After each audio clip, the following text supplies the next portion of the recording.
Here's what I say. Okay, yeah. It's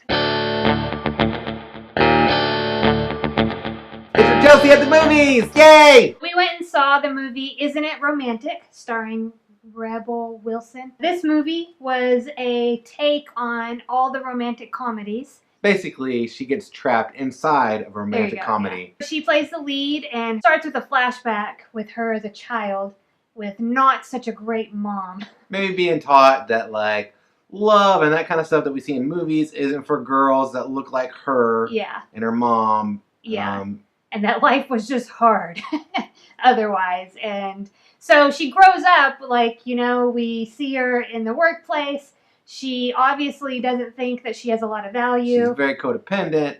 Yeah, and her big thing is, like, romantic comedies are dumb and none of this stuff happens and blah, blah, blah. Yeah. So that's kind of the setup for the whole movie. Kelsey, what do you say? Go, wait, or skip? I'm going to say wait to see this movie. I like the trailer a lot, and I like the idea a lot. And as I watched the movie, I still like the idea a lot. I don't think they quite delivered what they could have. But I did, you know, I wouldn't say skip it because it was funny. There were funny parts in it, and the idea was good, and I enjoyed watching it. But it's not, I don't think, there have been other funny romantic comedies. The one that comes to my mind is There's Something About Mary. And it's nowhere near as funny or as good as that movie. I wonder if that movie still holds up. I haven't watched it. It's pretty funny. It's really, like, hard, but I'm going to say go see this movie. In this genre of movie, I do think there's better movies out there that just, they seemed more, like, box office-y. So, like, a more recent one I could think of is 27 Dresses. Like, we just liked that movie. And for me, they had, like, a box office feel to it. And this movie seemed to be lacking something, which was surprising given the premise of being, like, you know, she gets, like, oh, did we say spoilers? So spoilers. Spoilers. In case we spoil anything. The guy's not Thor. That's Thor's brother. Yeah, it's for Thor's brother. Like, she gets hit on the head and she wakes up in a romantic comedy, and I kind of expected to have more of a punch. So, like, we recently talked about Fighting with My Family and how it was kind of lacking something. And I thought the same thing with this movie. Are they just cheaping out now? Is that what's going on? You know, I heard on a podcast I was listening to that if you are going to, like, go make a movie, that you need, like, an equal amount of whatever you're putting into the movie. You need an equal amount of budget for the score. Mm. That's how much, if you want, like, a really good score. You got to get Hans Zimmer. So what I noticed in this movie is that there were a lot of parts that were kind of quiet. Yeah. And so I wondered again, not being anybody who's like, I'm not musically inclined, so I'm just taking a stab in the dark. Maybe the score in this movie wasn't as good as it should have been. But there was something missing for me. But when it got to the, like, second half of the movie, it really took off for me. And the message of the movie was so good. And I got kind of swept away in it. I feel like you got swept away in a good, positive message that kind of mirrors a lot of the things that we're learning in our personal lives. Yeah. Because it did have a really great message, and I really liked that. So you get, like, into the romantic comedy, and so she's stuck in this world, and, like, she hates it, and she's like, I gotta get out, and she's like, well, I gotta get this guy to fall in love with me. Yeah. And it's Liam Hemsworth plays this character, and so she thinks that's it. It turns out it's not it. You're beguiling. He's pretty good at it, too. Yeah, he did a good job. And then it turns, she's like, oh, this guy who's my best friend I've been overlooking all this time, he's it. We're supposed to fall in love. And so she goes through this whole thing and ends up, like, breaking up his wedding, right? Or almost breaking up his wedding. And right at that moment, she realizes, oh, it's not about making a guy fall in love with me. Well, it's about me. It's not even about her saying I love you to him. Yeah. It was about her saying I love you to myself. And so, like, she actually, like, stops, right? She's like, you know what? Get married. I'm done here. And, like, she leaves. So that's the whole, and that was really great, like, and seeing the impact on me as a viewer was huge because usually when I'm watching a movie, I can kind of see where things are going.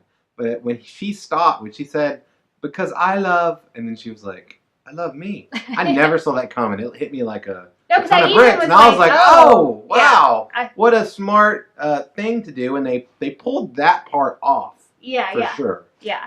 And so I guess for me, I kind of got swept away in that Secondarily, message. what I noticed in this movie is once she was in the romantic comedy, the whole point of the movie was that she's not the normal lead for a romantic comedy, and that like it's kind of fairy tale-ish, like whatever. But when they did all the rom-com like normal tropes and all that, it still gave me like kind of a fluttery feeling where I was like, oh, I like rom-coms for these reasons, for all these things that they do.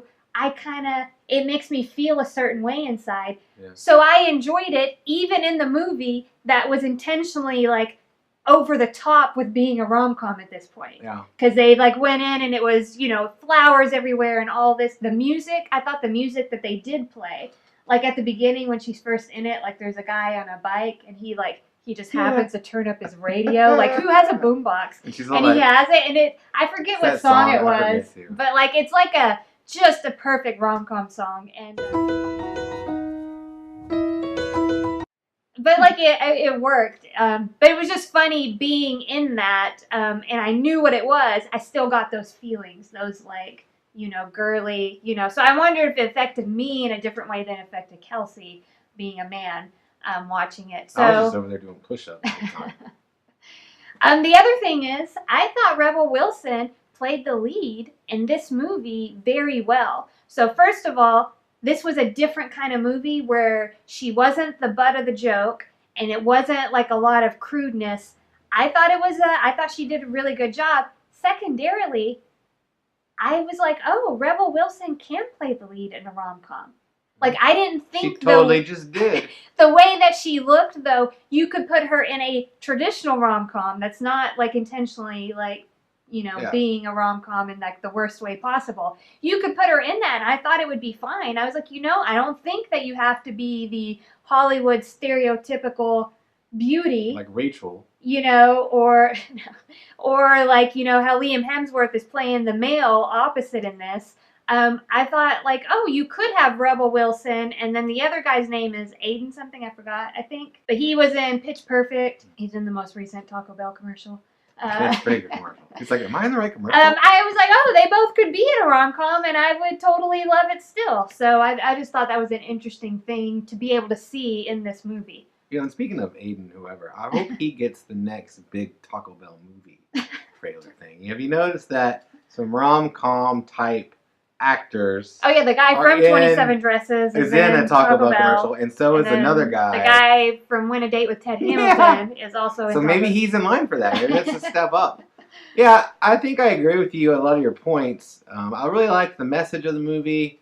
I agree with you about Rebel Wilson. I just don't think everything landed the way it could have and should have, or at least what was promised to me from the trailer, which was a really good trailer. There were some really funny parts in the trailer. Those parts are in the movie at least. Sometimes you have parts that are... Yeah. They were in the movie, but those were the funniest things that happened in the movies. Yeah, and I'd already seen them, and there was nothing really more than that.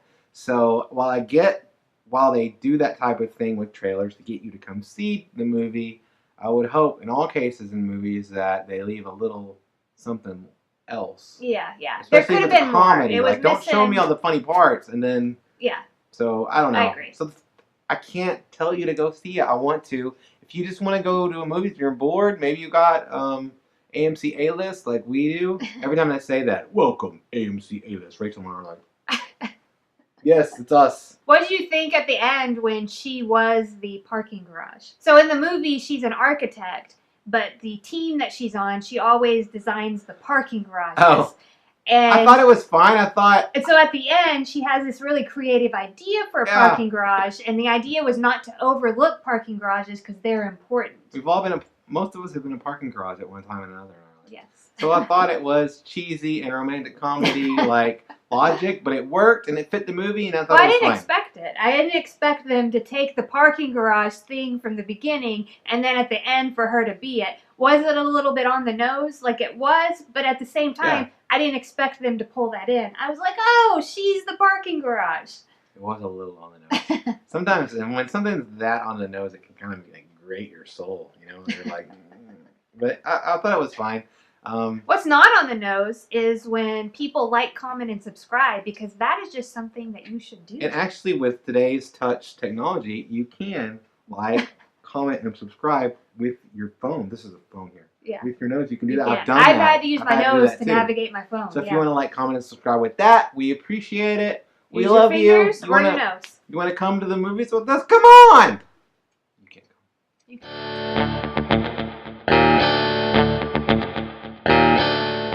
Just, You can't sit with us. Well, you can. You know what? You want to buy me some Butterfinger? I don't usually get stuff there because it's stupid expensive. But I like to. Everybody likes to like mindlessly eat while they watch things on a giant screen. Is it also harder because I don't eat? Yeah. So then I'm just like by myself, like nom nom nom nom nom. So it's I'm like, I just spent $40 over there. Well, I don't usually. Do you wonder if I don't AMC spend $40. I do see people when they go to the movies, and I'm like, that must have cost you $63. You can't have warm food from a movie theater because the Butterfinger costs like $7 for some reason. You know what I mean? The popcorn, which costs practically nothing Do to you make. think AMC hates us because like they look at like our like data and they're like, these mofos never buy anything at the concession. We're not the ideal customer because yeah. So that's where movie theaters make their money, is off concessions, because I believe it's a movie maker, the production company, gets a percentage of the ticket sales. And when you break a movie, when you run it first week, I believe they get 90% of the ticket sales. So movie theaters make their money off concessions. So, but they don't make it off us.